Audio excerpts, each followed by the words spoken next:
વલસાડ શહેરના ચીપવાડ જગન્નાથ મંદિરેથી 29મી રથયાત્રા નીકળી। રથયાત્રામાં નાસિક ઢોલ અને ડીજેના તાલ સાથે ભક્તો ઝૂમી ઉઠ્યા।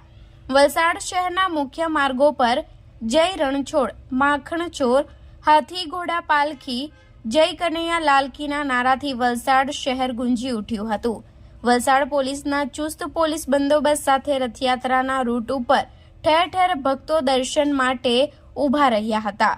અષાઢી બીજ નિમિત્તે વલસાડ શહેરના ચીપવાડ જગન્નાથ મંદિર ખાતેથી 29મી રથયાત્રા નીકળી હતી। દેશમાં પુરી, અમદાવાદ અને વલસાડ જગન્નાથ મંદિરથી નીકળનારી રથયાત્રાનું વિશેષ મહત્વ રહ્યું છે।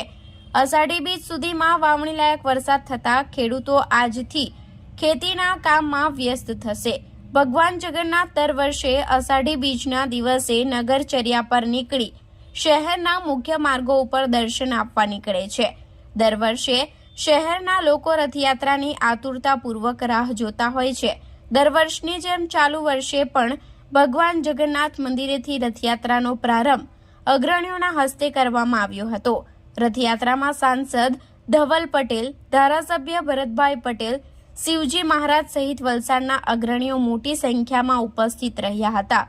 વલસાડની રથયાત્રામાં નાસિક ઢોલ અને ડીજેના તાલ સાથે ભક્તો ઝૂમી ઉઠ્યા હતા। વલસાડ શહેરના મુખ્ય માર્ગો ઉપર સોસાયટીઓ અને ફળિયાના ગેટ ઉપર સોસાયટી ફળિયાના લોકોએ ભગવાન જગન્નાથનું ભવ્ય સ્વાગત કર્યું હતું। રથયાત્રા આયોજન સમિતિની આગેવાનીમાં વલસાડ જિલ્લા પોલીસના ચુસ્ત પોલીસ બંદોબસ્ત વચ્ચે શહેરના મુખ્ય માર્ગો ઉપર રથયાત્રા નીકળી હતી। વલસાડ શહેરના મુખ્ય માર્ગો પર જય રણછોડ, માખણ ચોરના નાદથી શહેરોના રસ્તાઓ ગુંજી ઉઠ્યા હતા।